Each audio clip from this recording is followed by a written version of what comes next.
यह कहानी बड़े घर की छोटी बहू की है। एक ऐसे घर की जहां रिश्तों के पीछे छिपे रहस्य और सच्चाई की परतें धीरे धीरे खुलती हैं। अहाना, उस घर की छोटी बहू, अपनी मासूमियत और सादगी के कारण सबकी प्यारी है। लेकिन जब भरोसे की दीवारों में दरार पड़ती है, तो वही अहाना सबसे बड़ा तूफान झेलती है। हवेली की ऊंची दीवारें और भारी झूमर जैसे इस घर की परंपराओं के साथ साथ इसके छिपे दर्दों की भी गवाही देते हैं। एक रात अहाना के कमरे में सन्नाटा है। तभी पीछे से किसी के कदमों की आहट आती है। वह मुड़ती है। सामने है सोतूदा, परिवार का पुराना और वफादार दोस्त। उसकी आंखों में चिंता और भरोसा दोनों है। वह धीमी आवाज में कहता है, सब कह रहे हैं कि तुमने नशे में तमाशा किया, लेकिन मैंने तुम्हारी आंखों में सच्चाई देखी है। बताओ, सच क्या है? अहाना की आंखों में आंसू भर आते हैं। उसकी आवाज कांपती है। सोतुदा, मैंने कुछ नहीं किया, किसी ने मुझे फंसाया है। सोतुदा की मुट्ठियां भींच जाती हैं। मुझे तुम पर यकीन है, वह दृढ़ स्वर में कहता है। हम असली गुनाहगार को ढूंढ निकालेंगे। अगली सुबह दोनों मोहल्ले की गलियों में निकल पड़ते हैं। इस बार उनका मिशन है सच का पता लगाना। गलियों के कोनों में लगे सीसीटीवी कैमरों को देखकर सोतुदा कहता है, अगर किस्मत ने साथ दिया तो सच हमारे सामने होगा। वे एक दुकानदार के पास पहुंचते हैं और फुटेज देखने की गुजारिश करते हैं। दुकानदार पहले झिझकता है, मगर सोतुदा की सच्चाई देखकर मान जाता है। स्क्रीन पर जैसे ही वीडियो चलता है, दोनों के रोंगटे खड़े हो जाते हैं। फुटेज में वही मोहल्ले की बदनाम लड़की दिखती है, जो हमेशा दूसरों की जिंदगी में दखल देती थी।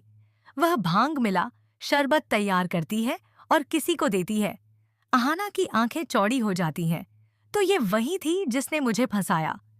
सोतुदा आगे की क्लिप दिखाता है, जहां वही लड़की एक आदमी से पैसे ले रही है। ये ठाकुर जी हैं, सोतुदा कहता है। दुर्गा देवी का सबसे भरोसेमंद आदमी। अब खेल पलटने वाला था। उसी शाम हवेली में सभा बुलाई जाती है। सब मौजूद हैं, दुर्गा देवी, अर्जुन ठाकुर गुइते, ठाकुर जी, श्यामल और परिवार के बाकी सदस्य।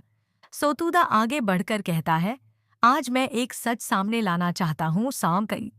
ठाकुर जी व्यंग्य में मुस्कुराते हैं। सच या नया ड्रामा? मगर जब स्क्रीन पर फुटेज चलता है तो पूरे कमरे में सन्नाटा छा जाता है। दुर्गा देवी के हाथ कांपते हैं। अर्जुन का चेहरा उतर जाता है। दुर्गा देवी फुसफुसाती हैं, हे भगवान, मैं इन्हें अपना साया मानती थी। अहाना की आंखों से आंसू बहने लगते हैं। मैंने कहा था ना माँ, मैंने कुछ नहीं किया, वह कहती है। अर्जुन अपराध बोध में सिर झुका लेता है। अहाना, मैंने तुम पर विश्वास नहीं किया, तुम्हें थप्पड़ मारा, मुझे माफ कर दो। अहाना पीछे हटती है। माफी? आपने मेरा आत्मसम्मान तोड़ा अर्जुन। विश्वास रिश्ते की नींव होता है, और आपने उसे ही तोड़ दिया। दुर्गा देवी रोती हुई कहती हैं, बेटा, मैं तेरी सास नहीं, माँ बनना चाहती थी, पर मैं हार गई। अहाना शांत स्वर में जवाब देती है, गलती आपकी नहीं माँ, आपने बस मुझे सुना नहीं। तभी ठाकुर जी गुस्से में चिल्लाते हैं, यह सब झूठ है, यह फुटेज नकली है। लेकिन श्यामल उठ खड़ा होता है। नहीं ठाकुर जी, अब झूठ नहीं चलेगा। आपने ही कहा था कि अहाना को बदनाम करना है, बदले में पैसे देने का वादा किया था। ठाकुर जी का चेहरा उतर जाता है। दुर्गा देवी क्रोध में कहती हैं, आज से तुम्हारा इस घर में कोई हक नहीं, निकल जाओ। ठाकुर जी शर्मिंदा होकर सिर झुका लेते हैं और हवेली छोड़ देते हैं। अगले दिन अहाना मंदिर में माँ दुर्गा के सामने दिया जलाती है। उसकी आंखों में दर्द के साथ शांति की चमक है। माँ, सच्चाई की जीत हुई, पर मेरा दिल अभी भी टूटा है। अर्जुन का किया मैं भूल नहीं सकती, वह बुदबुदाती है।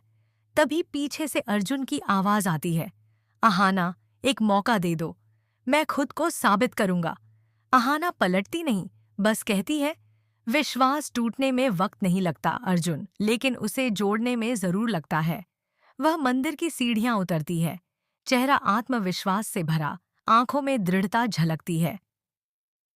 सोतुदा दूर से उसे देख मुस्कुरा देता है। तुम जैसी औरतें ही इस दुनिया की असली ताकत हैं। लेकिन कहानी यहीं खत्म नहीं होती। आने वाले एपिसोड में ठाकुर जी बदला लेने लौटेंगे। इस बार दुर्गा देवी की संपत्ति पर नजर रखकर। मगर अब अहाना पहले जैसी मासूम नहीं रही। वह समझदार और मजबूत बन चुकी है, हर चाल का जवाब देने के लिए तैयार। अर्जुन अपने अपराध बोध में डूबा। अब सच्चे दिल से अहाना के साथ खड़ा होना चाहता है। क्या अहाना उसे माफ करेगी? क्या ठाकुर जी की नई चाल कामयाब होगी? जानने के लिए जुड़े रहिए बड़े घर की छोटी बहू के साथ, सिर्फ दंगल टीवी पर।